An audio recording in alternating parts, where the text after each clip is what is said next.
What happens when a rich man claims a beast has no soul, but a father trades everything to save it? When a silent stranger in a white shirt knelt in the mud, he revealed a truth that silenced the greedy and changed Bulacan forever.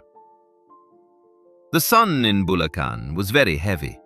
The air felt like a wet blanket. Don Ricardo stood in the thick mud.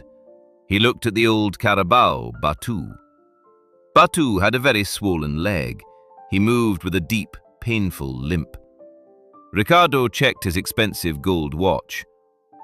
"He is just meat now, Enteng," Ricardo sneered. 600 kilograms of quick profit. "He worked 12 years for you, senor," Enteng whispered. Ricardo laughed, a very cold, dry laugh.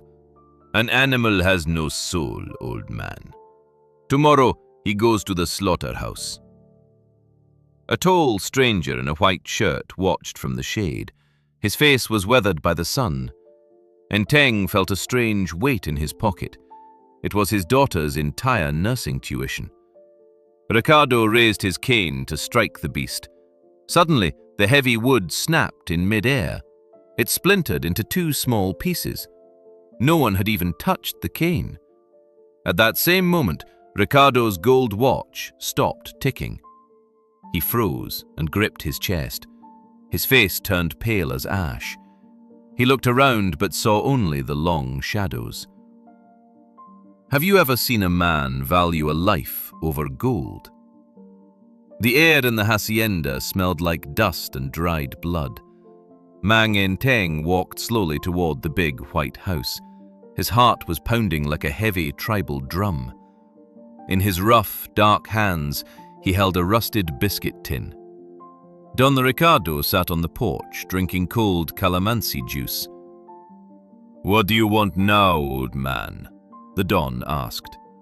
Enteng placed the tin box on the polished wooden table. He opened the lid with cold, trembling fingers. Inside were small bundles of crumpled 20-peso bills.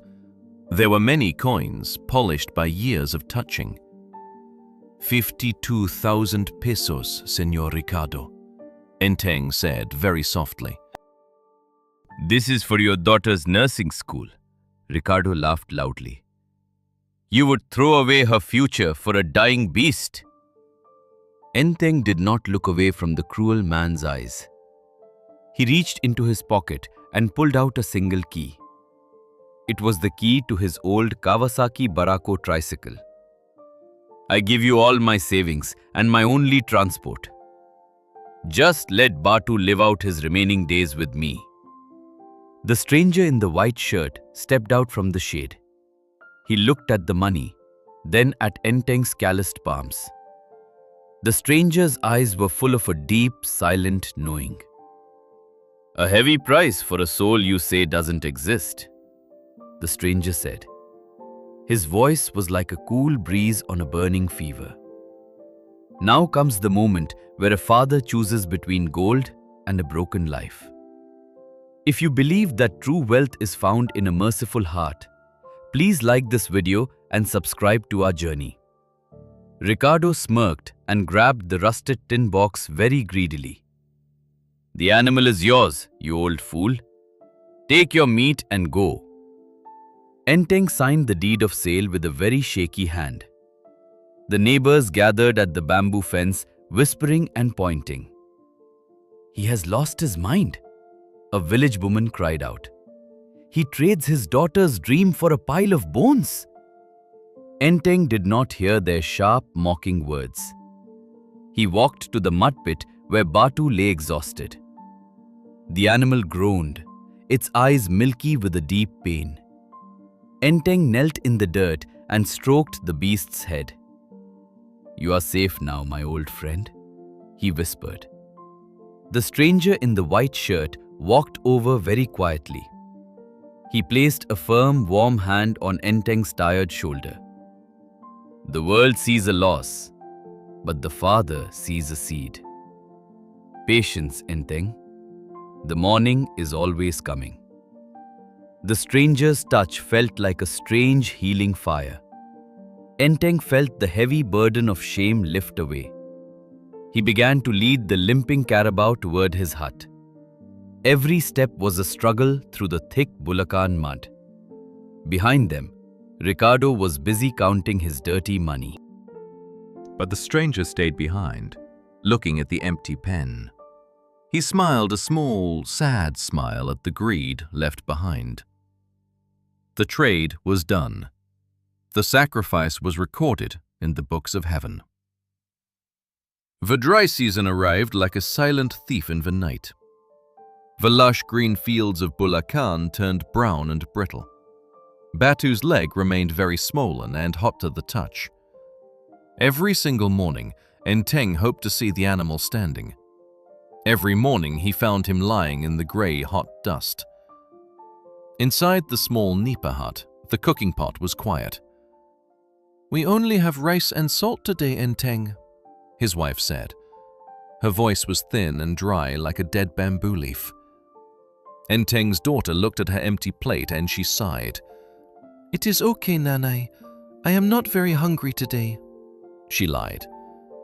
Enteng felt a sharp knife of guilt in his tired chest. He walked to the village sari-sari store to buy some soap. The men sitting there laughed loudly when they saw him.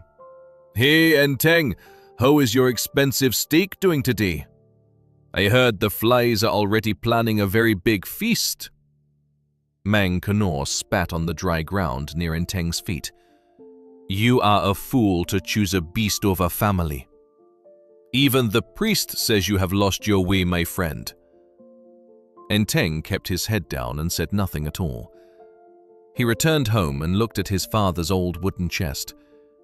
He pulled out a small, dusty velvet bag from the bottom. Inside were silver coins from the year 1974. They were the only things his father had left for him. He held them tight until his knuckles turned very white. He walked 3 long kilometers to the town's small pawn shop. The clerk looked at the coins with very bored, cold eyes. "They are old, but the silver is not very pure," he said. He pushed a few small bills across the glass counter. It was barely enough for 1 week of animal medicine. Enteng took the money and bought the heavy glass bottles. His hands were calloused and bleeding from the rough work. He carried water from the deep well 5 times every day. His muscles screamed with every step he took in the mud. The villagers started calling him the madman of the mud. His daughter started crying because her shoes were completely torn. The social pressure grew like a rising tide in the village. "Sell the hide! At least buy your girl some fresh bread!" One evening, Enteng sat in the dirt next to Batu. He put his head against the animal's warm, rough side. "I am tired, my friend," he whispered into the dark night. "Everyone says I am wrong to keep you alive now." Batu let out a long, low groan of deep suffering. In this moment of total darkness, a father's faith is tested to the limit. If you believe that God sees every sacrifice made in silence, please support us. Like this video and subscribe to our channel for more stories of hope. The smell of infection was strong in the heavy, humid air.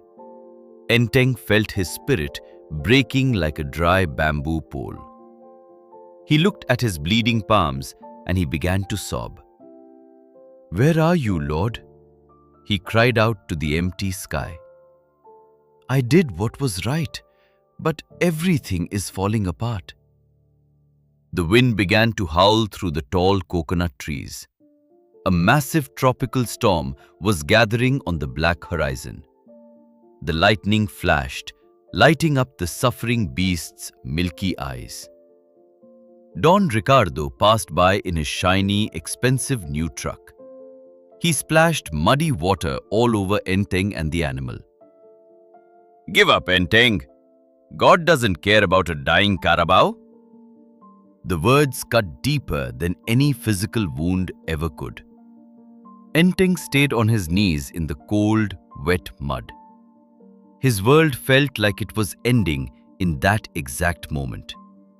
He had no money, no pride, and no more strength left. The rain began to fall in heavy, hot, painful drops. It felt like the sky was crying for his broken soul. The neighbors closed their windows and locked their sturdy doors. No one came to help the man and his dying beast. The hunger in his stomach was a dull, constant ache. The medicine bottle stood empty on the wooden shelf now. He had nothing left to sell and nowhere else to go. His father's coins were gone and the fever was rising. Batu's breathing became shallow and very ragged in the wind. The darkness of the storm felt like the hand of death. But in the distance, a small light moved through the trees. Someone was walking through the storm with a steady pace. Enteng did not see the light through his thick tears. He only felt the cold water soaking into his old shirt. Everything he loved was fading into the black, wet night. He closed his eyes and waited for the final blow. The wind was screaming at 110 kilometers per hour. The rain pounded the nipa roof like thousands of heavy stones. Enteng sat on the bamboo floor with his shivering family. They had no light, only the blue flash of lightning. Suddenly, a soft knock came from the wooden door. It was a gentle sound, but it pierced the storm. Enteng opened the door with a very heavy, tired heart. A man stood there in the middle of the pouring rain. He wore a simple white shirt and worn-out leather sandals. His face was weathered by the hot sun and wind. He was completely soaked, but his eyes were very calm. "Peace be with this house," the stranger said softly. Enteng stepped back, surprised by the man's deep stillness. "Come in, brother, before the wind takes you away." The stranger stepped inside and wiped his tired face. "My name is Jess," he said with a warm smile. He did not look like a rich man from Manila. He looked like a laborer who had walked many miles. "I heard about a man who sacrificed everything for love." Enteng looked down at his rough and empty hands. "I am just a fool with the dying carabao, Jess." The stranger shook his head and touched Enteng's arm. "Kindness is never foolish in the eyes of the Creator." Jess looked toward the muddy animal pen outside. "Let us go and see your companion right now." They walked out into the cold, knee-deep Bulacan mud. The wind tried to push them down into the dirt, but Jess walked steadily, like he owned the very earth. He sat down in the muck next to Batu. He did not care about his white shirt getting dirty. He placed a hand on the animal's hot, swollen leg. "They say he has no soul, don't they, Enteng?" His voice was like a melody from a long-forgotten memory. It was a voice that felt like home and safety.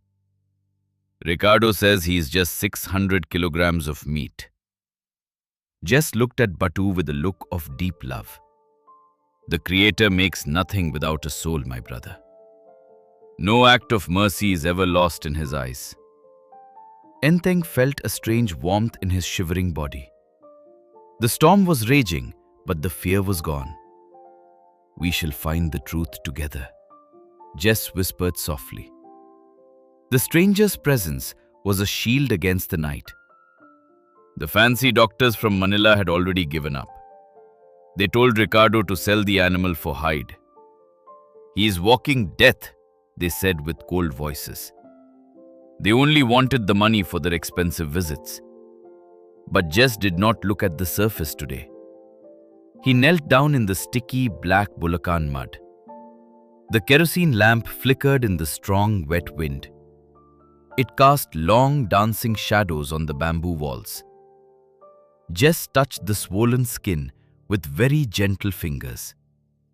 "Your pain has a hidden root, my friend," he whispered.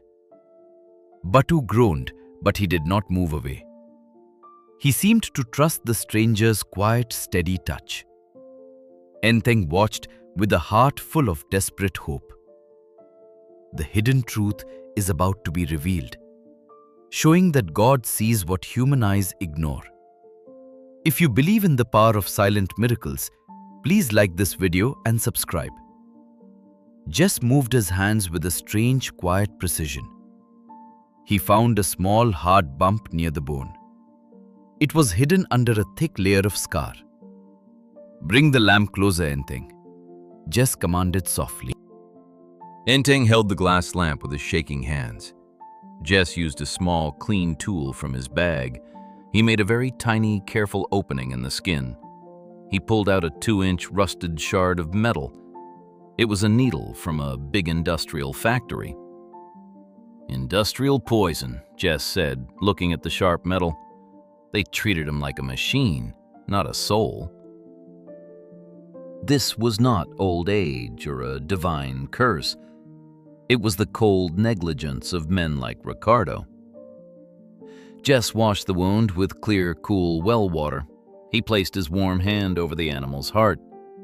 Batu's breathing suddenly became very deep and very rhythmic. The heat of the fever began to leave his body.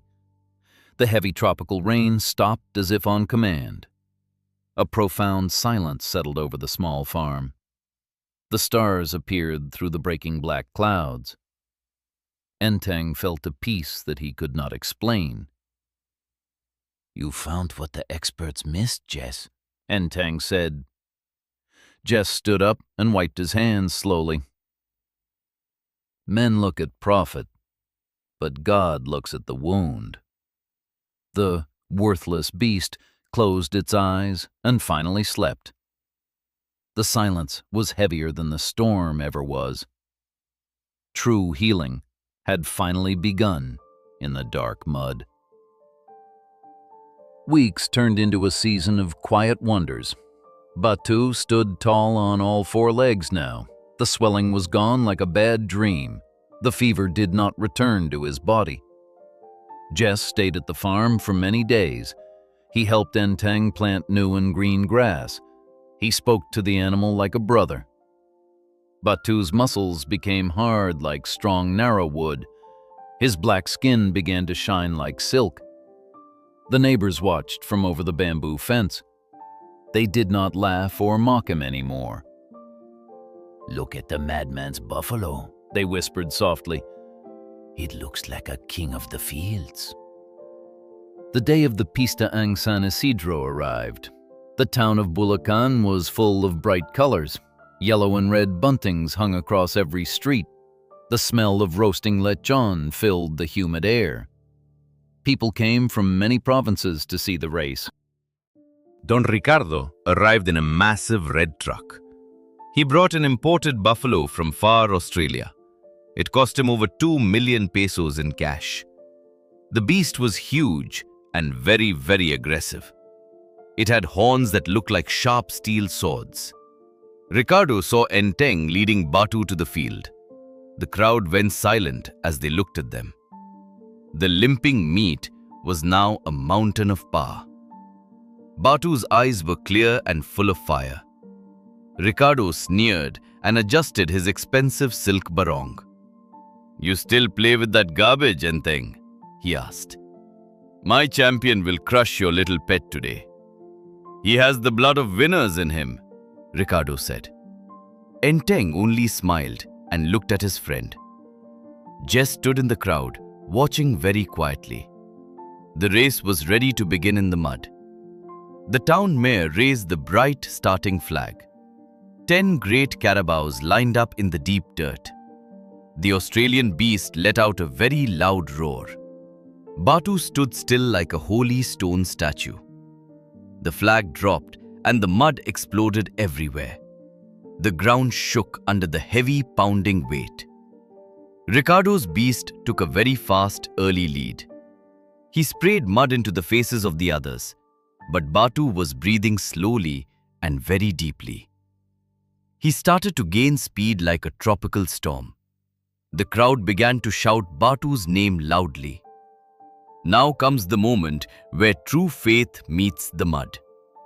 If you want to see truth win over greed, please like this video and subscribe to our channel. Batu moved like he had wings on his feet. He did not look left or look right. He only looked at the white finish line. The muscles in his neck were like thick ropes. He passed the expensive Australian buffalo very easily. The imported beast stumbled in the deep, sticky mud. It fell face first into the dirty, wet ground. Ricardo's face turned a dark and angry purple color. Batu crossed the line 10 lengths ahead of them. The silence was broken by a massive, joyful cheer. The whole town was screaming for the winner. The worthless animal had become the champion today. The mayor handed Enteng a very heavy envelope. 150,000 pesos in new bills. It was more money than Enteng ever touched. It was the exact price of his daughter's future. Batu walked back to Enteng and bowed low. He was not just an animal to them anymore. He was a living testimony of silent, patient love. Enteng looked for Jess in the massive crowd. He saw the man in the simple white shirt. Jess gave a small and firm nod of approval. The stone the builder rejected was now the king. The hidden truth was out in the open sun. Ricardo stared at his fallen and expensive beast. His 2 million pesos lay useless in the mud. Money could not buy the loyal heart of a friend. Enteng felt the weight of the prize money now. He felt the warmth of the sun's soft grace. The miracle was not magic, but natural justice. Batu licked Enteng's hand with his rough, warm tongue. The animal with no soul had won the day. The villagers came to touch Batu's shiny black skin. They brought him fresh water and sweet sugarcane. Enteng's daughter ran to the field and hugged him. "You saved us, Batu," she cried with joy. "The Lord saw your heart, Father," she whispered. Don Ricardo turned away and walked to his truck. He had no words left for the madman now. His pride was buried deep in the Bulacan mud. The stranger in white started walking down the road. He vanished into the golden light of the afternoon. But his peace stayed behind in the winner's circle. The evening air was cooling down in Bulacan province. The crickets began their loud song in the grass. Don Ricardo arrived at Enteng's small, humble nipa hut. He was no longer driving his shiny, expensive red truck. He walked slowly through the drying, sticky mud path. In his hand, he carried a heavy black leather briefcase. His expensive shoes were ruined by the brown dirt. Enteng was sitting quietly on his small wooden porch. He was sharing a sweet piece of bread with Batu. The carabao looked at the Don with very calm eyes. Batu did not show fear or any sign of anger. "I was wrong about this beast, Enteng," Ricardo said. His voice was no longer loud or very arrogant today. He placed the heavy briefcase on the bamboo table. He opened it to show many stacks of blue bills. The money smelled like fresh ink and high-grade paper. 1 million pesos in cash is right here, he whispered. "I want to buy him back from you, old man. He has the best genes I have ever seen. I will make him a famous legend across the country. He will live in a stable made of fine stone." Enteng looked at the mountain of money on the table.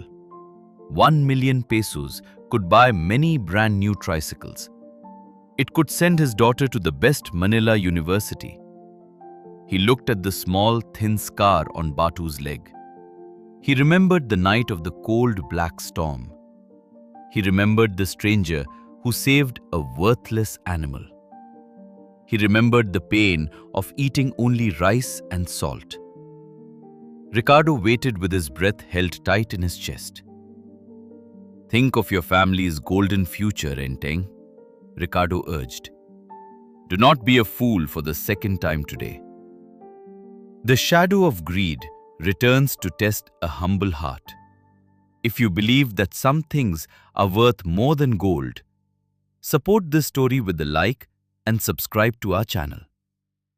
Enteng stood up and looked at the red sunset. The light made the fields look like burning gold. "You told me he was just an animal, senor. You said he had no soul to care about. You wanted to turn his life into quick profit. You can buy meat by the kilo in town, but you cannot buy loyalty by the million here. Batu is my friend, not a piece of property. My friend is not for sale for any price today. He belongs to the fields and to our family." Ricardo's face turned from deep red to pale grey. He realized his money had no power in this hut. The stacks of bills looked like useless pieces of paper. He snapped the briefcase shut with a very loud sound. The great man felt very small in the silence. His shoulders were slumped as he turned around. He walked back into the dark without saying a word.